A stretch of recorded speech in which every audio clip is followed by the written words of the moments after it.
Alright guys, welcome back to Frugal Homestead. So I wanted to do another tiny house update now because we are on the search for more materials because I've kind of come to a stopping point. Now, the first thing we got done, and the one that I'm kind of most proud of because it was a pain in the butt, is we got the fascia boards and the soffit up on both sides. So let's go take a look. So as you can see, I got the fascia board on. On the back I installed J channel, and then inside the J channel, slid in and nailed out to the board, is our soffit. Now I still have to put brake metal on. I'm gonna backslide in our drip edge, and then when it's time to do gutters, we'll cut the metal straight if needed. Now both sides have been done, which checks another thing off the list. Now once we get done putting the brake metal on and closing the corner in there, we can start the trimming of the metal down the gables and down the wall corners, which is gonna make it so much nicer. So now as we go inside to show you all the things we got done inside, the first thing I wanna say is the smartest thing I did working down here recently is clean it up, because this place was a mess. Now I hope you guys can all see in here, but for once it looks semi cleaned up. I know it's not great, but honestly, I feel like it's a lot easier to work when it's clean. Now, probably the hardest part of what I've done here lately was these stairs, because a lot of people would think, well, why didn't you just put them against the wall? In a tiny house, you need as much space as possible. We need these walls out here to have shelves on for storage, because I can promise you in a tiny house, storage is the #1 thing you're gonna need. We all acquire things, and it's just one of those things. Now, maybe not the most optimized way to put stairs in, but it just kind of fell the way it fell due to the sizing. So since last time you guys saw when I put the main run of the stairs in, I put a second run of stairs in. Now I was going to do a turnstile, but the way it all came out, it came out just perfect. I didn't need it. This also will make it easier when bringing stuff up the stairs like drywall and stuff, which I want to get to now because I haven't done any framing upstairs, and the reason for that is I want to be able to get the materials up there that we need, have them stacked up, have them ready to go. That way I don't have to worry about it later, because getting anything up there after we frame it all in is going to be a lot harder, and you'll see why. Now coming around to here, I framed this wall in. Obviously that's the door to the downstairs here. I do still have to put a full header up there because this is a weight-bearing wall.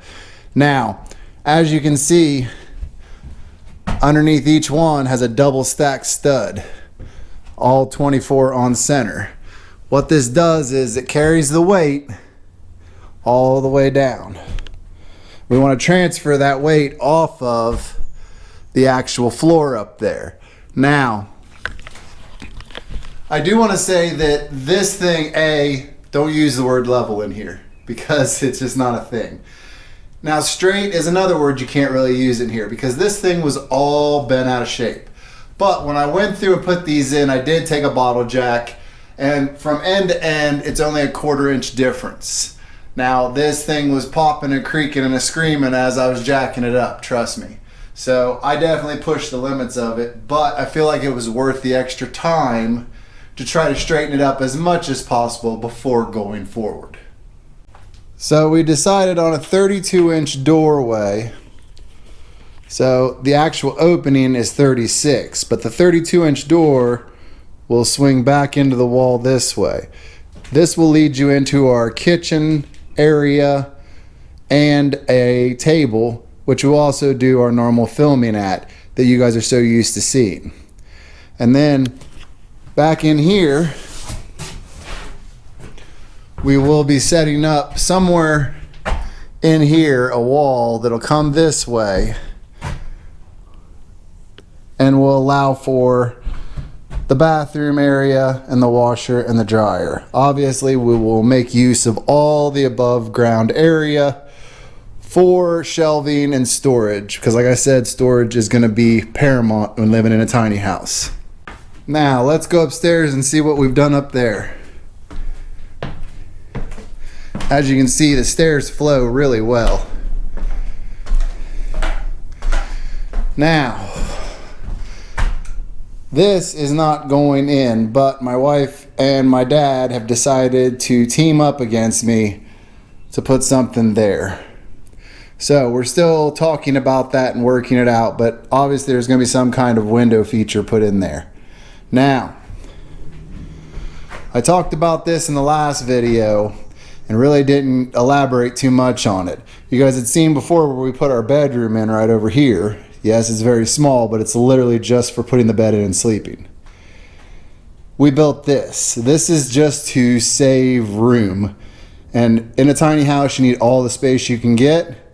We need all the square footage we can get. What we're going to use this for now, we're not 100% sure. It would work great for a lot of things. One of the things we talked about was a big walk-in closet. Now, for height's sake, it's not real good for standing for me, obviously. I mean, I can stand up in it in the back, but if I go forward, it's obviously going to be a problem, especially when there's drywall here. So what we talked about is, if it's just for sitting, this would make an okay little tiny like office. So back in the back, you could put like a little small desk or an L-shaped desk and just put a computer there and then, you know, have some more shelving in here. But in a worst case scenario, if a parent or a friend or somebody needed a place to stay, you could throw a single bed in there just for some place for them to lay their head. Lots of options with that, but we just figured since we were doing it, let's just go the extra mile and put that in. And that was another one of my wife's bright ideas. But I've implemented it, it's there, it's ready to go. And the next thing we need to talk about is insulation. Because as you can see, we've started installing it all the way around. Now you can see I've started doing the ceilings too. It's not probably the perfect install. I have been doing this by myself. And if you think it's easy to hang this stuff even though it's light, it's not. Especially when nothing's straight. The important part to know about foam insulation is you need to put another piece of foam here and seal these gaps with spray foam. It needs to be a solid surface all the way down and across, with all the gaps sealed in to work. Now, this is not what we're relying on for just our insulation, because I will also be using a thermal film or Reflectix, basically like a metallic bubble wrap that reflects heat, and it will be put actually on here, and then the drywall will be laid over it, and that should refract the heat and the cold air back down as another insulation barrier. Plus you'll have the airspace in between the Reflectix and the actual insulation, which will actually have a very small amount of R factor as well. But getting the sheets up is a big deal. Cutting the pieces in will be time consuming, but that's a rainy day project. So moving forward, we need a whole bunch of 2x material, honestly, because what I'm gonna do is mount 2x4s in between the rafters, in between the posts, on top of this foam, in order to have a nailer that's recessed into the wall for drywall. Now, we want to save every inch we can get, guys, so that's why I'm recessing it. It'd be so much easier just to buy stock and throw it here and lose that 2 inches. But if I take and recess it, I'm buying 2 inches on each side, so it's like 4 inches of room, 3 inches of room, whatever you want to call it. The reality is it gives us more space, and that's what's going to matter in here. Now, last time I priced 2x4s, they were $8.97 a piece.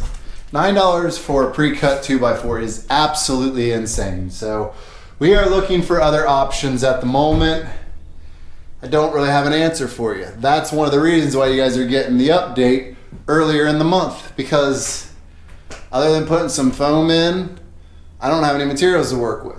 So I've got to go to the store, get some more, at least get some brake metal, which went from $100 a roll to $172 a roll. So I got to get a roll of that and get it done. That way the outside I can go work on when the weather's good, putting the trim up, putting the brake metal on, putting the drip edge in, and everything else. Obviously I still need to go back, trim all the windows, and now I'm cutting in some kind of window feature. So I still have things to do, but it definitely is wearing on me the cost of materials and how much this project basically just doubled in cost. Some due to me and my wife rearranging things, but mostly due to material cost. So a tiny home normally is an amazing and fast and, you know, pretty flat rated investment. Unfortunately here we live in extremely crazy times. So it's gonna be a struggle to the end, which we're not afraid of, we're used to it. That said, I'm also trying to get materials to get the other household up there in line and together.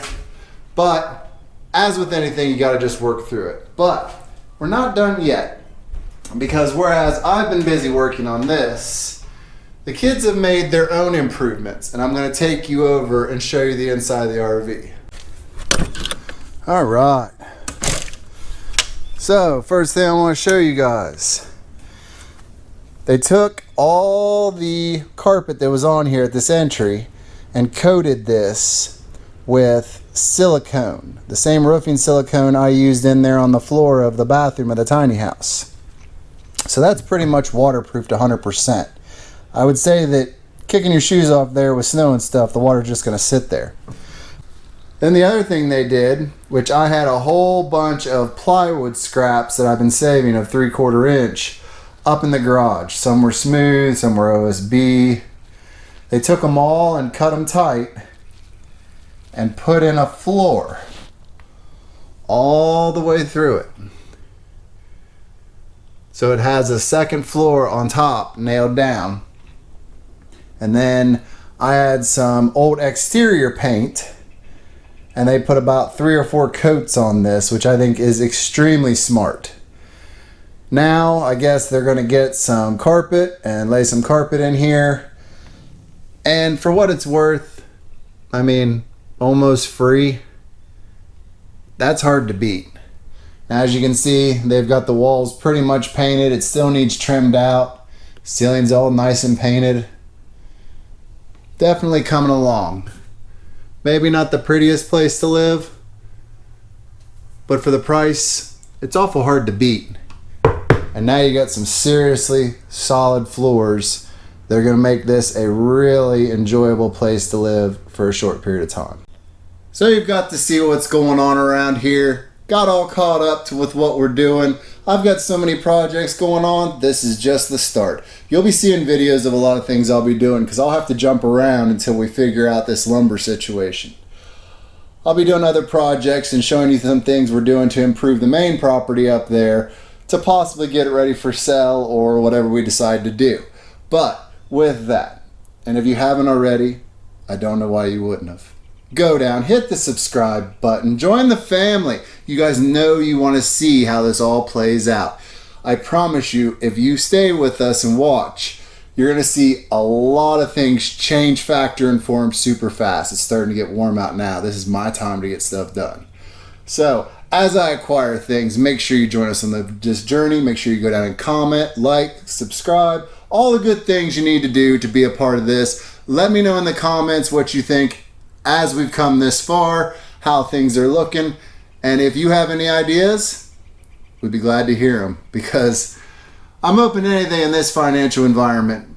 But with that said, we will see you guys in the next one. It's about to rain on me.